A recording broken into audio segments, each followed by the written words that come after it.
ఈ వార్తా విశేషాలు చూసే ముందు న్యూస్ పేపర్ అప్డేట్స్ మా కొలీగ్ భారతి అందిస్తారు. Bharati, over to you. Good morning Anand. ఈరోజు వార్తాపత్రికలోని ప్రధాన వార్తల గురించి అయితే మనం తెలుసుకున్నాం. సో ముందుగా ఈనాడు చూసుకున్నట్లయితే గడువు ఇస్తే అధికారులు నిద్రపోతారు, ఇసుక అక్రమ తవ్వకాలు కొనసాగుతూ పోతాయి. సో సుప్రీంకోర్టు స్పష్టం చేసింది. ఎన్జిటి ఉత్తర్వుల అమలుపై మే 9 లోపు అఫిడవిట్ దాఖలు చేయాల్సింది. కేంద్ర పర్యావరణ అటవీ శాఖ, ఏపీ ప్రభుత్వం, జేపీ సంస్థకు సుప్రీంకోర్టు స్పష్టీకరణ. సో అక్రమ తవ్వకాలను అడ్డుకోవాలని రాష్ట్ర ప్రభుత్వానికి ఆదేశం. సో ఏపీలో పెన్షన్లకు సంబంధించిన ఒక వార్తను మనం ఇక్కడ చూసుకోవచ్చు. పెన్షన్లపై సర్కారు మరో కుట్ర, లబ్ధిదారులను ఇబ్బంది పెట్టడమే ప్రభుత్వ పెద్దల లక్ష్యం. ఇంటింటికి పెన్షన్లు సులభమైన ససేమిరా, ముందు సచివాలయాలకు ఆ తర్వాత బ్యాంకుల చుట్టూ తిరిగేలా వ్యూహం. సో సర్వాధికారాలు ఉన్న నోరు విప్పని జగన్, ఎలాంటి పాత్ర లేకున్నా సర్వశక్తులు ఒడ్డుతున్న విపక్షం. ఇంటింటి పెన్షన్లపై అధికార పార్టీ వికృత రాజకీయ క్రీడ. సో ఇక్కడ చూసుకుంటే పెన్షన్లకు సంబంధించి మరికొన్ని పాయింట్స్ కూడా చూసుకోవచ్చు. మండు టెండలో మళ్ళీ మరణ మృదంగమా, పండుటాకులను బ్యాంకుల చుట్టూ తిప్పిస్తారా, ఇంటి వద్ద పెన్షన్ ఇవ్వమంటే ఇదేం పద్ధతి. జగన్ కుతంత్రాలకు జవహర్ రెడ్డి, మురళీధర్ రెడ్డి, ధనుంజయ రెడ్డి, శశిభూషణ్ల సహకారం. సో టీడీపీ అధినేత చంద్రబాబు ధ్వజమెత్తిన వైనం ఇది.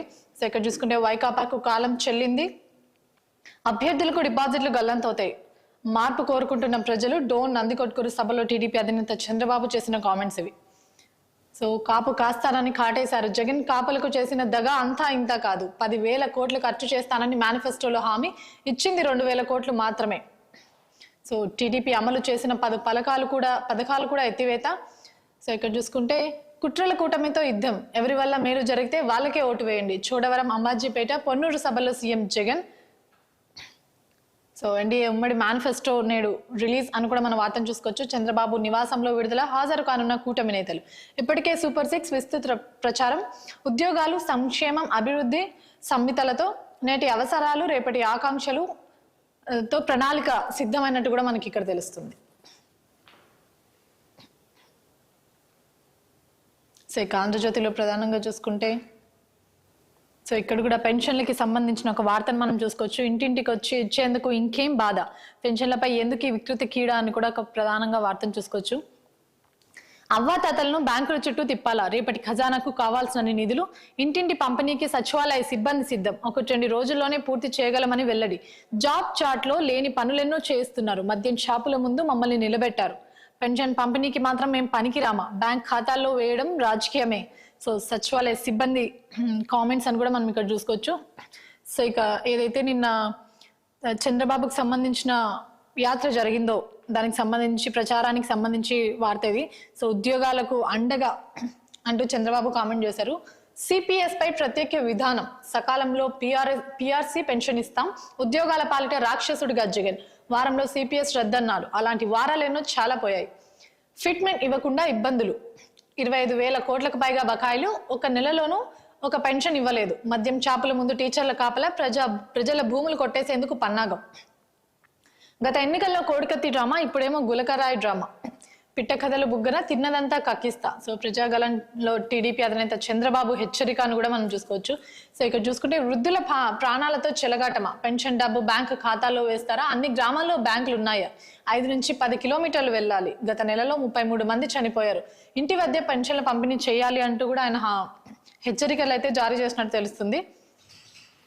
సో ఇక్కడ పవన్ కళ్యాణ్ కి సంబంధించి కొన్ని పాయింట్స్ చూసుకోవచ్చు. జగన్ కోట బద్దలు కొడుతున్నాం, అరాచక వైసీపీని చెత్తబుట్టలో పడేద్దాం, మన భూములు పాస్ పుస్తకాలపై ముఖ్యమంత్రి ఫోటోలు ఎందుకు, దస్తావేజులు లేవు, సర్వేల్లో ఉంచుతారట, తమ ఆస్తిని ప్రజలు రుజువు చేసుకోవాలా, మళ్ళీ వైసీపీ ప్రభుత్వం వస్తే ఆస్తులు గల్లంతే, జగన్ పాలనలో డిఎస్సి లేదు, ఉపాధి లేదు, కేంద్ర సహకారం ఉంటేనే అభివృద్ధి పరుగు.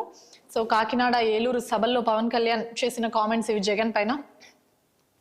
సో ఇక్కడ కూడా అక్రమ ఇసుక తవ్వకాలకు సంబంధించిన వార్త మనం చూసుకుందాం. అక్రమ ఇసుక తవ్వకాలు ఆపండి, ఏపీ సర్కారుకు సుప్రీం ఆదేశం, అలసత్వం లేకుండా అక్రమార్కులపై ఎఫ్ఐఆర్ దాఖలు చేయండి, మే 9 లోపు అఫిడవిట్లు వేయండి, ఏపీ సర్కార్ కేంద్రానికి ఆదేశం.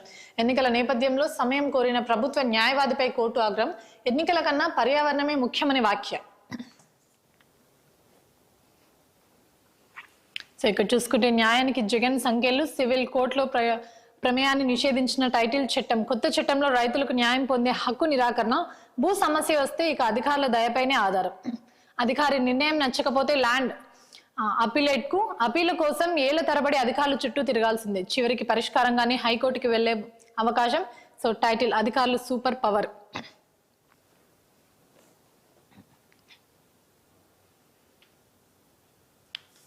ఇక సాక్షిలో చూసుకుంటే సో నిన్న జరిగిన 3 ప్రచార సభలు ఏదైతే ఉన్నాయో సీఎం జగన్మోహన్ రెడ్డికి సంబంధించి దానికి సంబంధించే ప్రధాన వార్తలు చూసుకోవచ్చు. ఇక్కడ మళ్ళీ విష సర్పం నోట్లో తల పెట్టొద్దు, బాబు చరిత్రే మోసం అంటూ కూడా సీఎం జగన్ చేసిన కామెంట్స్ ఇవి. చోడవరం, అంబాజీపేట, పొన్నూరు ఎన్నికల సభల్లో సీఎం జగన్ ధ్వజం. జగన్ పథకాలే నువ్వు చేస్తానంటున్నావంటే ఎవరు లీడర్ ఎవరు బచ్చా? జగన్ ఓటు వేస్తేనే పథకాలన్నీ కొనసాగింపు, ఇంటింటికి మరింత మంచి. బాబు వస్తే వర్షాలు గోవింద, రిజర్వాయర్లో నీళ్లు గోవింద. ఇంటింటి అభివృద్ధి కొనసాగింపే మన 2024 మేనిఫెస్టో. జగన్ ను ఎందుకు ఓడించాలని అడగండి, చంద్రబాబుకు ఎందుకు ఓటేయాలని గట్టిగా నిలదీయండి. ఎవరు హీరో ఎవరు విలనో ఆలోచించి ఓటేయండి అంటూ కూడా ప్రజలకైతే సూచన జారీ చేశారు. సో ఇక్కడ ల్యాండ్ టైటింగ్స్ కి సంబంధించి మరొక ప్రధాన వార్తను చూసుకుందాం. ల్యాండ్ టైటింగ్స్ చట్టంపై అన్ని అపోహలే, రెవెన్యూ న్యాయపరమైన అంశాలు తెలియని వారు మాట్లాడుతున్నారు. భూములు లాక్కుంటారనేది శుద్ధ అబద్ధం, అందరితో సంప్రదించాకే చట్టం అమలు చేశాం. టైటిలింగ్ యాక్ట్, రీసర్వే, ఈ స్టాంపింగ్ అద్భుతమైన సంస్కరణలు. స్టాంప్ పేపర్ల కంటే ఎక్కువ భద్రతా ఫీచర్లతో ఈ stamping. Indian intellectual forum round table సమావేశంలో సో స్పష్టం చేసిన కామెంట్స్ ఇవి. సో ఈ ఇమేజ్ ద్వారా మనం ఇక్కడ తెలుసుకోవచ్చు. ఇండియన్ ఇంటెలెక్చువల్ ఫోరం ఆధ్వర్యంలో జరిగిన రౌండ్ టేబుల్ సమావేశంలో మాట్లాడుతున్న సీఎం సలహాదారులు విశ్రాంత, ఐఏఎస్ అధికారి అజయ్ కల్లం. సో ల్యాండ్ టైటింగ్ కి సంబంధించి మరికొన్ని పాయింట్స్ కూడా మనం ఇక్కడ చూసుకోవచ్చు. అమల్లో లేని ల్యాండ్ టైటింగ్స్ యాక్ట్ పై టీడీపీ దుష్ప్రచారం. వీఆర్ఎస్ కాల్స్ ఓటర్లను తప్పుదారి పట్టిస్తోంది. చంద్రబాబు, పవన్ కోర్టుకు విరుద్ధంగా వ్యవహరిస్తున్నారు. సో ఎన్నికల సంఘానికి వైసీపీ ఫిర్యాదు. సో ఎంపీ అసదుద్దీన్ ఓవైసీ చేసిన కామెంట్స్, చంద్రబాబుపై చేసిన కామెంట్స్ మనం ఇక్కడ చూసుకున్నాం. ముస్లింలు దళితులకు చంద్రబాబు శత్రువు, రాజకీయ అవకాశవాది చంద్రబాబుకు ముస్లింలపై ప్రేమ లేదు. టీడీపీ, బీజేపీ, జనసేన మతతత్వ ఫాసిస్టు పార్టీలు వారి అధికారంలోకి వస్తే ముస్లిం దళిత రిజర్వేషన్లు తీసేస్తారు. ముస్లిం దళితులకు అండగా నిలిచేది సెక్యులర్ నాయకుడు జగన్, ముస్లింలకు రిజర్వేషన్ ఇచ్చేది మహానేత వైఎస్ఆర్. ఏపీలో బీజేపీ అజెండా చంద్రబాబు, పవన్ అమలు చేస్తున్నారు. ఏపీ ప్రజలు సీఎం వైఎస్ జగన్ కు మద్దతుగా నిలవాలి. సో అసదుద్దీన్ చేసిన కామెంట్స్ ఇవి. సో ఇక్కడ చూసుకుంటే ఏబీవీ ఎనీ టైం బాబు వెంటే, టీడీపీ పొలిటికల్ సర్వేలో ఐపీఎస్ అధికారి సదా చంద్రబాబు ఆ పార్టీ సేవలోనే. గతంలో డేటా చోరీ స్కెచ్ కు సూత్రధారి, సస్పెన్షన్ లో ఉన్న పచ్చపార్టీ సేవలో తరిస్తున్న అధికారి. టీడీపీ రెబల్స్ కు బెదిరింపులు, బీజేపీ, జనసేన అసంతృప్తి నేతలకు వార్నింగ్లు. రాష్ట్రంలో వివాదాస్పద ఐఏఎస్ అధికారి తీరు ఇది. సో ఎవరిని వదిలిపెట్టను, సోషల్ మీడియాలో ఏబీ వెంకటేశ్వరరావు బెదిరించారు. ఆయన అలాంటి పోస్టు చేపడితే విచారణ సజావుగా సాగదు. ఆల్ ఇండియా సర్వీస్ లో నిబంధనల మేరకు ఆయనపై ప్రభుత్వ చర్యలు, క్రిమినల్ కేసులు తేలే వరకు సస్పెన్షన్ విధించే అధికారం సర్కారుకు ఉంది. సో క్యాట్ లో ఏపీ ప్రభుత్వ ఏజీ శ్రీరామ్ వాదనలు.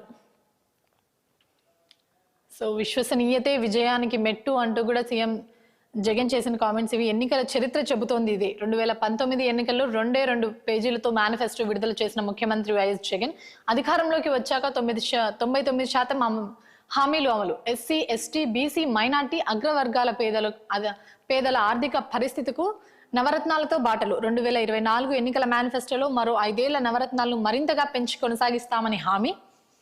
విద్య, వైద్య, వ్యవసాయ, పారిశ్రామిక రంగాల్లో సంస్కరణ ద్వారా రాష్ట్రం.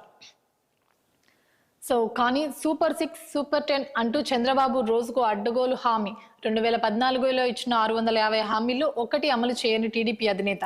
పైగా టీడీపీ వెబ్సైట్ నుంచి మేనిఫెస్టో మాయం. సీఎం జగన్ చెప్పాడంటే చేస్తాడని ప్రజల గట్టి నమ్మకం. అదే సమయంలో బాబు మోసం చేస్తాడు అన్నది జనం ప్రగాఢ విశ్వాసం. సో ఇదే ల్యాండ్ టైటిల్స్ కి సంబంధించి మరొక టాపిక్ కూడా మనం ఇక్కడ చూసుకోవచ్చు. ల్యాండ్ టైటిలింగ్ యాక్ట్ కేంద్ర నిర్ణయం. సో ఈ చట్టం అమలు చేయని రాష్ట్రాలపై కేంద్రంలోని బీజేపీ ప్రభుత్వం ఒత్తిడి తెస్తుంది. అయినా రాష్ట్రంలో అమలు చేయబోమని ఎప్పుడో చెప్పాం. టీడీపీ అబద్ధపు ప్రచారాలు. పేదలకు భూములు పంచిన నేత జగన్, రైతు భూములతో వ్యాపారం చేస్తున్నది టీడీపీ. సో రెవెన్యూ మంత్రి ధర్మన ప్రసాద్ ఆగ్రహం అని కూడా మనం ఇక్కడ చూసుకోవచ్చు. సో ఇక వెలుగులో ప్రధానంగా చూసుకుంటే తెలంగాణకు సంబంధించిన ప్రధానంగా చూసుకోవచ్చు. 12 ఎంపీ సీట్లు, 525 మంది పోటీ. రాష్ట్రంలో ముగిసిన నామినేషన్ల ఉపసంహరణ. అత్యధికంగా సికింద్రాబాద్ బరిలో 45 మంది. ఆ తర్వాత స్థానంలో మెదక్, చేవెళ్ల, పెద్దపల్లి, వరంగల్. అత్యల్పంగా ఆదిలాబాద్ లోక్సభ స్థానంలో 12 మంది. సో 12 రోజుల పాటు మరింత హోరెతనున్న ప్రచారం. సో రిజర్వేషన్లకి సంబంధించి ఏదైతే అమిత్ షా మాటలు మార్ఫింగ్ జరిగాయి అంటున్నారో దానికి సంబంధించిన వార్త ఇది. రిజర్వేషన్లపై హీట్, కాంగ్రెస్ బీజేపీ మధ్య మాటల యుద్ధం. బీజేపీ మళ్లీ గెలిస్తే రిజర్వేషన్లు రద్దు నినాదం ఎత్తుకున్న సీఎం రేవంత్. దేశవ్యాప్తంగా కాంగ్రెస్ కు ప్రచారాస్త్రంగా మారిన అంశం. స్ట్రాంగ్ కౌంటర్ ఇవ్వలేకపోయారని రాష్ట్ర నేతలపై BJP high command serious. Amit Shah వీడియోను మార్ఫింగ్ చేశారంటూ కాంగ్రెస్ పై ఢిల్లీలో కేసు. గాంధీ భవన్ కు వచ్చిన నలుగురికి నోటీసులు ఇచ్చిన ఢిల్లీ పోలీసులు రేపు విచారణకు రావాలని ఆదేశం. సో బీఆర్ఎస్ కు మరో షాక్ అని కూడా మనం చెప్పొచ్చు. సో బీఆర్ఎస్ నేత గుత్తా సుధా సీఎం రేవంత్ రెడ్డి ఆధ్వర్యంలో అయితే కాంగ్రెస్ ఇన్ఛార్జ్ అలాగే దీపదాస్ మున్షి ఆధ్వర్యంలో కాంగ్రెస్ లో చేరుతున్న శాసన మండలి చైర్మన్ గుత్తా సుఖేందర్ రెడ్డి కుమారుడు గుత్తా అమిత్ రెడ్డి. సో బీఆర్ఎస్ కు మరో షాక్ అని కూడా చెప్పుకోవచ్చు. సో ఈ రిజర్వేషన్లకు సంబంధించి రేవంత్ చేసిన కామెంట్స్ కూడా మనం ఇక్కడ చూసుకోవచ్చు. నన్ను అరెస్ట్ చేస్తారట, గాంధీ భవన్ కు ఢిల్లీ పోలీసులు పంపిండ్రు. ఇన్నాళ్ళు ఈడీ, సిబిఐ వాటిని వాడుకున్న కేంద్రం ఇప్పుడు కొత్తగా ఢిల్లీ పోలీసులను వాడుకుంటున్నది. నేను పోలీసులకు భయపడను, బీజేపీ గెలిస్తే రిజర్వేషన్లు రద్దు చేస్తుందని వ్యాఖ్య. కాంగ్రెస్ చీఫ్ ఖర్గేతో కలిసి కర్ణాటకలో ఎన్నికల ప్రచారం చేసిన రేవంత్. సో ఇక మోడీ కామెంట్స్ చూసుకున్నట్లయితే, ప్రజా సేవ కోసం ఆ దేవుడు నన్ను పంపిండు. నాకు ఇద్దరు దేవుళ్ళు, ఒకరు భగవంతుడు, మరొకరు దేశ ప్రజలు అంటూ కూడా కామెంట్ చేశారు. వారసత్వ ఆస్తిపై పన్ను వేసుడు పరిష్కారం కాదు, ప్రమాదకరం. రాజ్యాంగ ప్రకారం మైనార్టీల సంపద పెంచలేదు, మిగిలిన వారి సంపద పంచితే మత సామరస్యం ఉండదు. ప్రభుత్వం మీ సంపదను పంచుతామంటే ఊరుకుంటారా? ప్రతిపక్షాలు గెలవలేకే నియంతృత్వం అంటున్నారు. సో ఇవి మోడీ చేసిన కామెంట్స్. సో నేడు రాష్ట్రానికి మోదీ మెదక్ జిల్లా అల్లాదుర్గంలో ఎన్నికల ప్రచారం నిర్వహించనున్నారు. సో ఇక మాజీ సీఎం కేసీఆర్ చేసిన కామెంట్స్ చూసుకున్నట్లయితే, బీజేపీకి వచ్చేవి 200 సీట్ల లోపే, కేంద్రంలో ఇక సంకీర్ణమే. మా నామా నాగేశ్వరరావు కేంద్ర మంత్రి అవుతాడు అంటూ కూడా స్పష్టం చేశారు. మేము 12 ఎంపీ సీట్లు గెలుస్తాం. ఉమ్మడి ఏపీలో ఎన్టీఆర్ వల్లనే పేదలకు పట్టడన్నం దొరికింది. అబద్ధాలతో రేవంత్ అధికారంలోకి వచ్చారని విమర్శ. ఖమ్మం కాల్వాడ్ నుంచి జడ్పీ సెంటర్ వరకు బీఆర్ఎస్ రోడ్ షోలో చేసిన కామెంట్స్ ఇవి. సో రాష్ట్రంలో నేడు 10th ఎగ్జామ్ రిజల్ట్స్ అయితే విడుదల కానున్నాయి. సో ఇవి ప్రధానంగా వెలుగులో చూసుకున్న వార్తలు. ఇక దశలో చూసుకున్నట్లయితే, సో కాంగ్రెస్ కు ఓటేస్తే దేశం వెనక్కి, ఆ పార్టీ హయాంలో ప్రతిదీ కుంభకోణమే అంటూ బీజేపీ నేతలు చేసిన కొన్ని కామెంట్స్ ఉన్నాయి. వారిలో మేము ఓటు బ్యాంక్ రాజకీయాలు చేయడం లేదు. ఇండియా కూటమిలో ఉన్నవన్నీ కుటుంబ అవినీతి పార్టీలే. వారి ప్రధాన అభ్యర్థి ఎవరో వారికే తెలియదు. కేసీఆర్ కుటుంబం రాష్ట్రాన్ని దోచుకుంది. శక్తివంతమైన ప్రభుత్వం బీజేపీతోనే సాధ్యం. ఆర్థికంగా 10వ స్థానంలో ఉన్న దేశాన్ని 5వ స్థానానికి తీసుకొచ్చిన ఘనత మోడీదే. తెలంగాణలో ఎకనామికల్ కారిడార్లు నిర్మించి అభివృద్ధి చేశాం. బీజేపీ జాతీయ అధ్యక్షుడు నడ్డా. సో నేడు తెలంగాణకి మోడీ. సో ఇందాక కూడా చూసుకున్నాం. షా వీడియో మార్ఫింగ్ లో రేవంత్ కుట్ర, సీఎం స్థాయిని ఆయన దిగజారుస్తున్నారు. క్షుద్ర రాజకీయాలకు తెరలేపిన కాంగ్రెస్. సో కిషన్ రెడ్డి చేసిన కామెంట్స్ ఇవి. బీజేపీలో చేరిన పెద్దపల్లి ఎంపీ నేతకాని వెంకటేష్ నారాయణ రెడ్డి. సో బీజేపీలో కూడా చేరికలను కూడా చూసుకోవచ్చు. సో ఇక్కడ మరికొందరు బీజేపీ నాయకులు చేసిన కామెంట్స్ ని మనం చూసుకోవచ్చు. కేటీఆర్ లెక్క తేలుస్తా, ఆయన అక్రమాస్తులను బయట పెడతా, బీఆర్ఎస్ పతనానికి చిన్నసారే కారణం. రిజర్వేషన్ల రద్దుపై ప్రమాణానికి సిద్ధమా అంటూ కూడా బండి సంజయ్ పిలుపునిచ్చారు. సో ఇక్కడ చూసుకుంటే రిజర్వేషన్లు తొలగించే ప్రసక్తి లేదు. వచ్చే బీజేపీ ప్రభుత్వంలో తెలంగాణ నుంచి ఎక్కువ మంది కేంద్ర మంత్రులు. ఎమర్జెన్సీ విధించి ప్రజాస్వామ్యాన్ని కాంగ్రెస్ నాశనం చేస్తుంది. రాజ్యాంగం గురించి మాట్లాడే హక్కు ఆ పార్టీకి లేదు అంటూ కూడా తమిళిసై స్పష్టం చేశారు. సో ఇవి ప్రధానంగా పత్రికలోని చూసుకున్న వార్తలోని మరిన్ని విశేషాలు చూసుకునే ముందు చిన్న బ్రేక్ తీసుకున్నాం. Stay with us.